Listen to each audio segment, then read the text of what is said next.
विद्यार्थी जो है एक माइंडसेट में रखें कि एग्ज़ाम के माइंडसेट में भी रहें।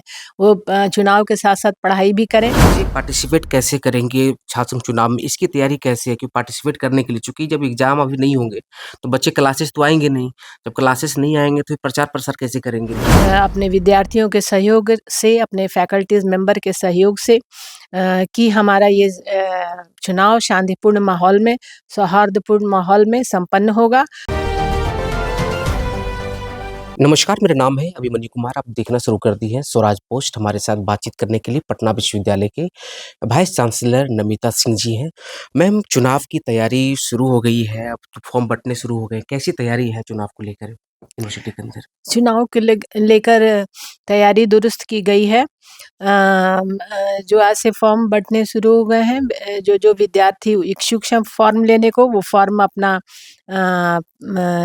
कंसर्न प्लेसेस से खरीद लेंगे। इस बार फॉर्म का प्राइस ₹50 रखा गया है और तैयारी हाँ, पुलिस प्रशासन भी हमारे साथ है और हमारे सबसे बड़ी बात ये है कि हमारे विद्यार्थी ही हमारे साथ हैं और उनका वादा है कि वो एक शांतिपूर्ण माहौल में चुनाव कराएँगे और जो भी क्राइटेरिया और जो भी नेसेसिटीज़ और जो स्टेप्स लिए जाएँगे एडमिनिस्ट्रेशन के द्वारा, यूनिवर्सिटी एडमिनिस्ट्रेशन के द्वारा, वे उसको पालन करेंगे और उनको भी बताएँगे जो विद्यार्थी उनका नहीं पालन कर रहे हैं। तो हमें आशा है अपने विद्यार्थियों के सहयोग से, अपने फैकल्टीज़ मेंबर के सहयोग से कि हमारा ये चुनाव शांतिपूर्ण माहौल में, सौहार्दपूर्ण माहौल में संपन्न होगा और विजयी विद्यार्थियों का चयन होगा और फिर से एक नया संगठन का निर्माण होगा। मैम, एक सवाल छात्रों का भी है कि अभी चुनाव बीच में है और उसके बाद एग्ज़ाम को भी लेकर है। यूजी से थर्ड यूजी के बच्चों का भी एग्ज़ाम डिले हो गया है। फिर उसके बाद पीजी के बच्चों का भी एग्ज़ाम 19 तारीख को होने को है। लेकिन बीच में जो गैप बचता, बच्चे अगर क्लास में रहेंगे नहीं तो प्रचार-प्रसार कैसे करेंगे? छात्र संघ जो नेता लोग हैं, उनकी कहना है ऐसा। 19 को इसलिए एग्ज़ामिनेशन को रखा गया है क्योंकि जिससे कि विद्यार्थी जो है एक माइंडसेट में रखें कि एग्ज़ाम के माइंडसेट में भी रहें। वो चुनाव के साथ-साथ पढ़ाई भी करें और इससे ये होगा कि और कक्षाएँ जो हैं जिन विषयों में एग्ज़ाम्स नहीं हो रहे हैं, उनकी कक्षाएँ अभी यथावत चल रही हैं।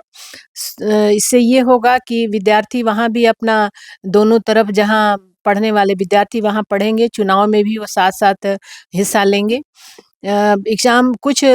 एग्ज़ामिनेशंस को रीशेड्यूल किया गया है इलेक्शन को ध्यान में रख के, जिससे कि ये होगा कि एक जो चुनाव में की प्रक्रिया बाधित ना हो और मतदान जो कि उसके बाद होने वाला है 28 के बाद इलेक्शन के बाद, वो भी शांतिपूर्ण माहौल में हो जाए और नेताओं के चयन के बाद ये कक्षाएँ जो स्टडीज़ और एग्ज़ामिनेशंस जो हमारे यूनिवर्सिटी का नेसेसरी पार्ट्स हैं, वो भी सुचारू रूप से चलता रहे। मैम, बच्चे पार्टिसिपेट कैसे करेंगे छात्र चुनाव में? इसकी तैयारी कैसे है कि पार्टिसिपेट करने के लिए? चूँकि जब एग्ज़ाम अभी नहीं होंगे, तो बच्चे क्लासेस तो आएँगे नहीं। जब क्लासेस नहीं आएँगे तो प्रचार-प्रसार कैसे करेंगे लोग? प्रचार-प्रसार तो जैसा है कि एग्ज़ामिनेशंस में बच्चे नहीं आएँगे आपका कहना है, हाँ। हाँ। तो एग्ज़ामिनेशन तो एक ही है 19 तक ही है, उसके बाद तो बच्चे आएँगे ही आएँगे, क्योंकि उसके बाद तो कोई परीक्षा नहीं है, ऐसा कोई उसमें तो प्लान कि मतलब बच्चे आए क्लास से भी चुनाव के टाइम पार्टिसिपेट करने के लिए कोई ऐसा प्रचार आपके तरफ से कि नहीं ज़्यादा से ज़्यादा लोग भाग लें अपने चुनाव में, मताधिकार का प्रयोग करें?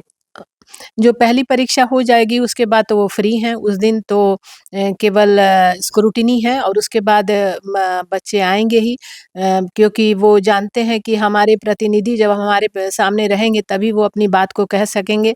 तो मुझे विश्वास है कि जो दूसरे विद्यार्थी हैं इस बात की महत्व को समझते हैं और वो आएँगे परिसर में आएँगे और अपने नेताओं की बातें सुनेंगे क्योंकि उनको पता है कि ये हमारे प्रतिनिधि हैं और उनके थ्रू ही वो विश्वविद्यालय की समस्याओं को हमारे समकक्ष रखते हैं। अंतिम सवाल है मैम कि आप मैसेज क्या देना चाहेंगे छात्र संघ के चुनाव को लेकर और छात्र ज़्यादा से ज़्यादा पार्टिसिपेट करें चुनाव में, इसको लेकर आप क्या मैसेज देना चाहेंगे? अंतिम सवाल है ये हमारा। इसमें आपका कहना है कि ज़्यादा से ज़्यादा छात्र इसमें पार्टिसिपेट करें, जो जिनने नॉमिनेशन भरा है, वे ही उनको एक्टिवेट करें, क्योंकि व्हाट्सएप ग्रुप है, डिफरेंट ग्रुप्स हैं, उसके थ्रू उनको मैसेज दें कि वे उनके प्रतिनिधि हैं और ये उनके डिमांड्स हैं और वो उनकी बातों को विश्वविद्यालय के समक्ष रखेंगे। तो आजकल के विद्यार्थी इतने जागरूक हैं, इतने इंटरनेट से कनेक्टेड हैं कि उनके लिए उनको विश्वविद्यालय में आकर कहने की ज़रूरत नहीं है। वेबसाइट के माध्यम से, डिफरेंट साइट्स के माध्यम से वे अपनी बातों को कहेंगे और वो एकजुटता होकर वो चुनाव में भाग लेंगे और वो सहभागिता दिखाएँगे और विश्वविद्यालय अपने स्ट्रेंथ को दिखाएँगे कि ये हमारे नेता हैं, मैं इनको चयन करना चाहती हूँ और जिससे कि उनकी बातें भविष्य में भी रखी जा सके और उनके माँगों को पूरी की जा चलिए, सके। धन्यवाद। तो हमारे साथ बातचीत कर रहे थे नमिता सिंह जी थे, जो पटना विश्वविद्यालय के वाइस चांसलर हैं। बाकी इनकी बातों पर आपकी क्या राय है, ज़रूर दीजिए कमेंट के माध्यम से। बाकी आपको बहुत शुक्रिया, बहुत-बहुत धन्यवाद।